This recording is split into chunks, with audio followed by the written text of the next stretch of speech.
What's going on, everyone? Tommy P here, back with another naturally obsessed look into basketball. And before we begin, I always want to preface by saying I am not a basketball expert. I'm just a fan who's naturally obsessed. And today we are going to be taking a deep dive into the second round series of the Phoenix Suns and the Dallas Mavericks. But before we begin, let's just do a brief recap of Game 6. Went very, very similar to how I said I thought it was going to go, with the very, very, very big exception of the point guard Chris Paul. I thought he was going to struggle. I thought if he did have a moment, it was going to be in the clutch. That was easily the most spectacular shooting game I have ever seen in my entire life. And statistically it was, the only NBA player to have a better shooting night than that, most consecutive points without missing a shot, was Wilt Chamberlain. Other than that, that was 14 for 14 was the best shooting night in NBA playoff history. That was sensational, and we needed every last bit of it. Chris Paul carried us to that win last night. DeAndre Ayton was sensational again. Mikal Bridges had another very good night. It wasn't anywhere near what we saw him do in Game 5, but it was absolutely amazing. Devin Booker looked like a guy who was coming off of an injury and kind of looked like a guy who was coming back a little too soon.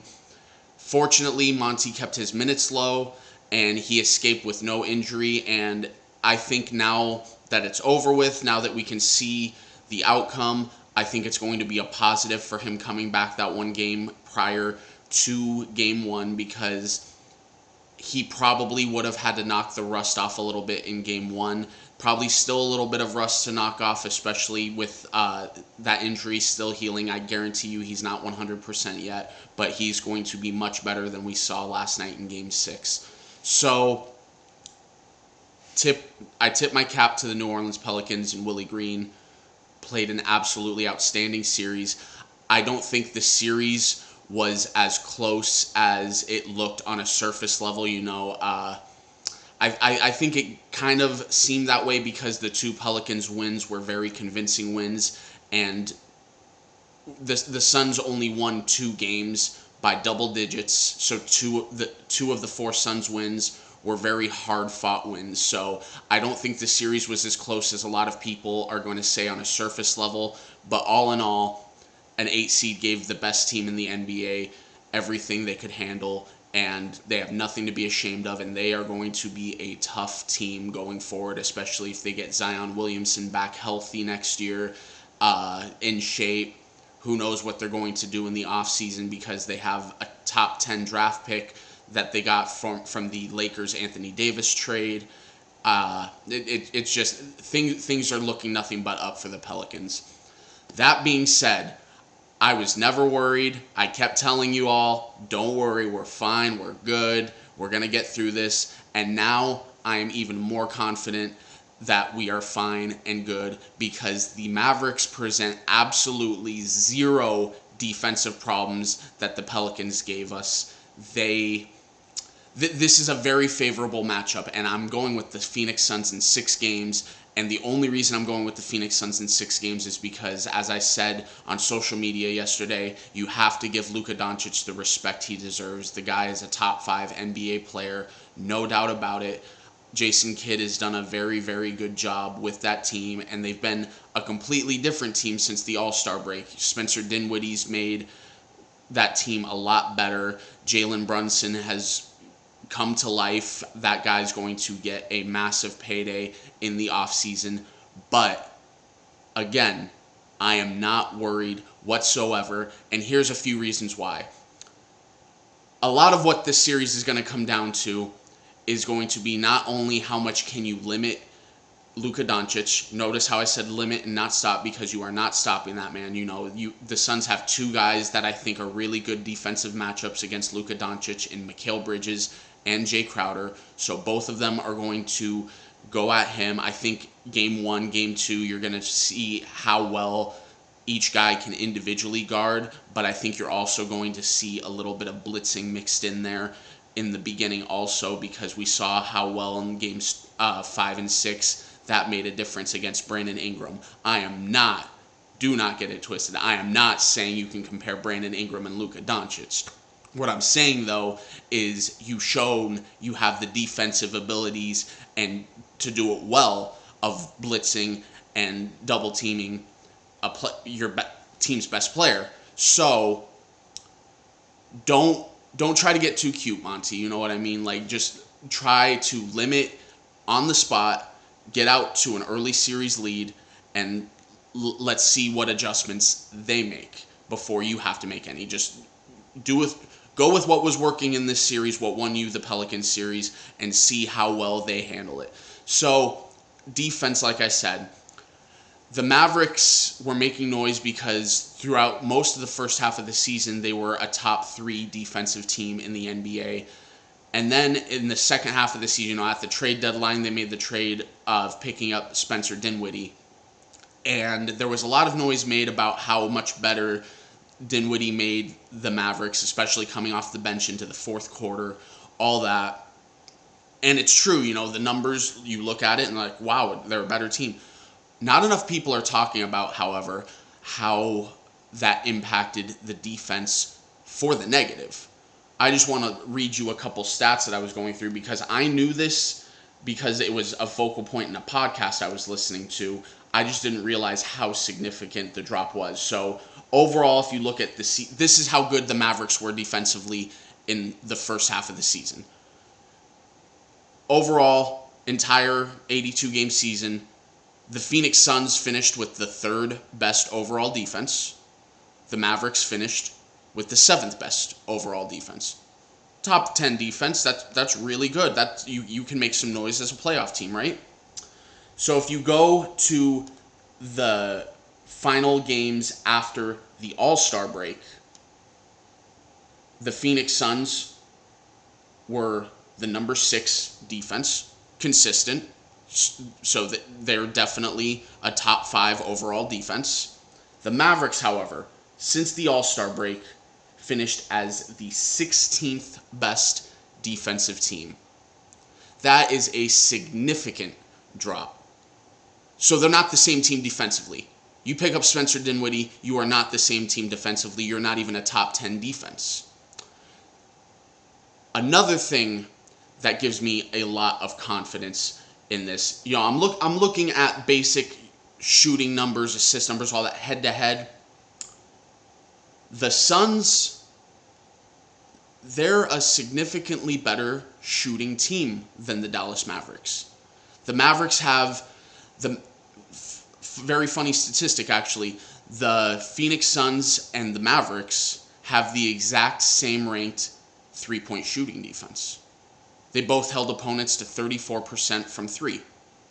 That's above average. I don't want to say that's great, but that's above average. You're in the top half of the league with that sort of defense. Where I'm going with this, the reason why I think it's so interesting, one of the main things that presented the Utah Jazz the most problem is you have one of the best defensive players in Rudy Gobert, who is primarily great because as soon as people enter the post, he's so long and so big that he just accumulates lots of blocks. He's able to stay at the rim. He's able to move around a little bit. But what the Mavericks tried to do is make him a perimeter defender. That's not anywhere near where you're going to utilize one of the best defensive players in the league and Rudy Gobert's best abilities. So where I think this could be an advantage, and also before I get into it, Rudy Gobert he's basically, no disrespect whatsoever, he's a scrub offensively. Guy can't do anything unless it's a dunk. He can't shoot worth a lick, and he's a huge offensive liability. Where I'm going with this, though, compare a guy like Rudy Gobert to a guy like DeAndre Ayton. If they try to play it like this, DeAndre Ayton is going to eat them alive defensively. If they try to let DeAndre Ayton get the shots that Rudy Gobert was getting, DeAndre Ayton's going to light them. Those small guys that they were putting on Gobert, Ayton's going to take advantage of that matchup every single time. Ayton's going to be huge for this series. Huge.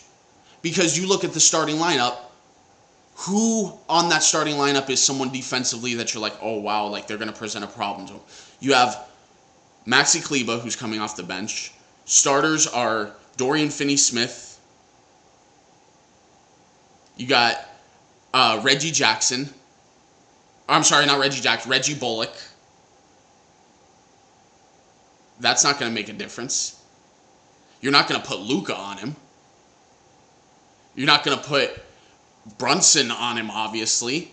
You're not going to put Dinwiddie on him, obviously. And the reason I'm naming these small guards, because I'm sure a lot of you are like, well, no shit, right? Those are guards. They're not going to guard a center.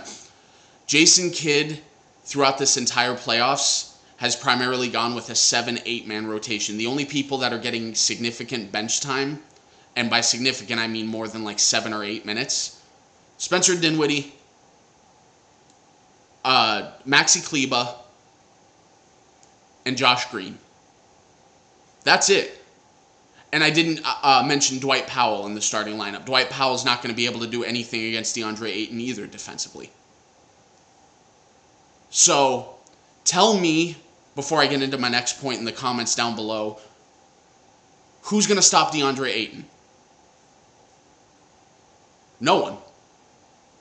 No one's going to stop DeAndre Ayton in this series. The next matchup I want to talk about is Jalen Brunson and Spencer Dinwiddie have had significant increases of their offensive workload in the playoffs thus far. Primarily because the Utah Jazz had no one who could stop them.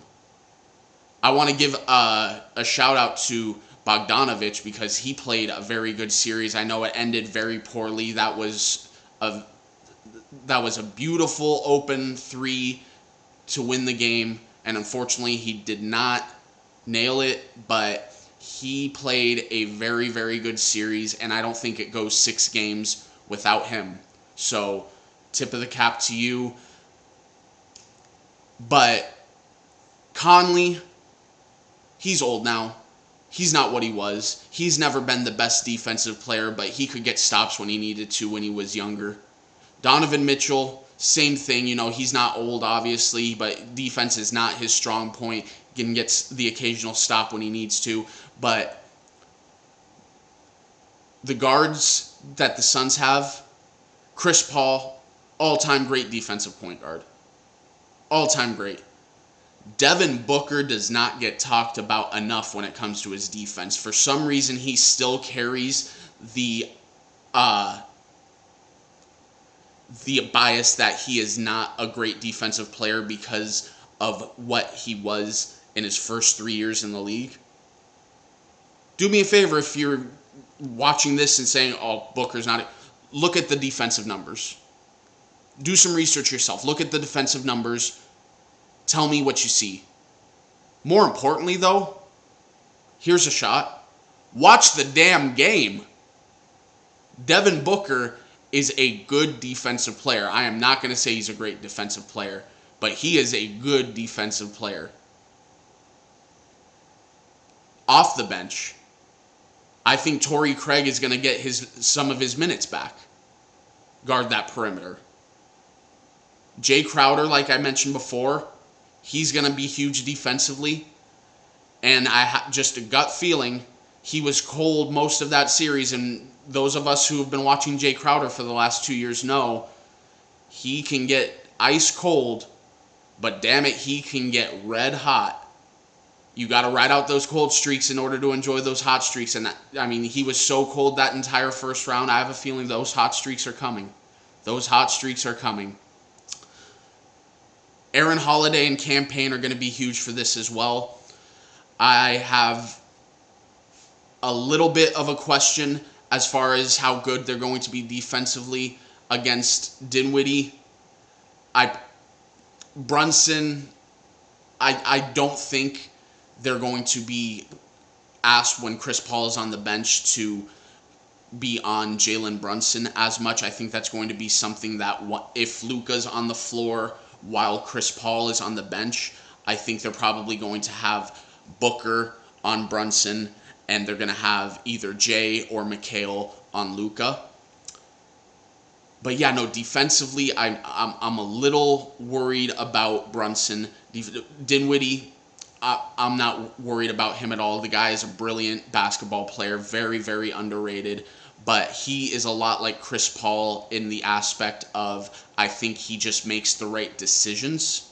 He's smarter than most everyone else on the floor, so I don't think Dinwiddie is going to try to beat the Suns with his play as far as his basketball decisions. I think he's going to try to be getting the ball to Luka as much as he can. I think he's going to try to find Reggie Bullock as best as he can. I think he's going to try to feed those two bigs in the post whenever he can.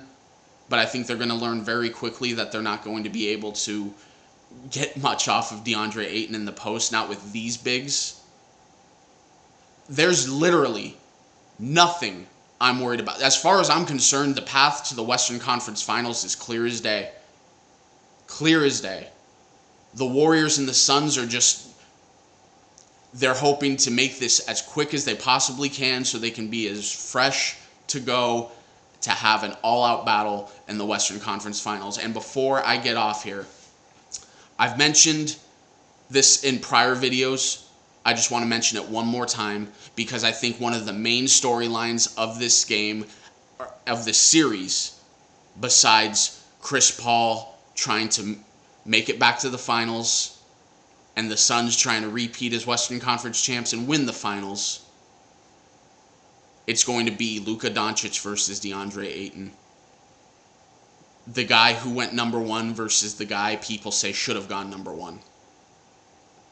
And I've said it a million times. I'll say another one right now, and I'll probably say it a million more. Luka Doncic is the better player. For most anyone, Luka Doncic would have been the right pick. But for the Phoenix Suns, DeAndre Ayton was the right pick, is the right pick. And I think the results so far are speaking for themselves. If you're going to try to argue with me about Luka being the right pick over just stop right now. You have no idea what you're talking about. No idea. Luka's the better player, but DA was the right pick.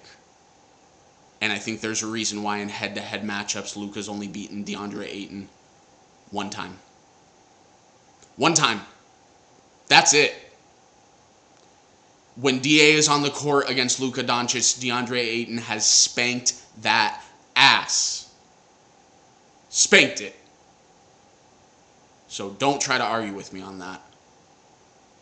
I'm taking the Phoenix Suns in 6 games, and of course, after each game, going to be right here dissecting what we just saw, let you know what I think the game plan is going to be moving forward. Thanks a lot for watching, guys. Please like, subscribe, and comment down below with any questions, comments, anything really. Just talk to me. Thanks, guys. Talk to you next time.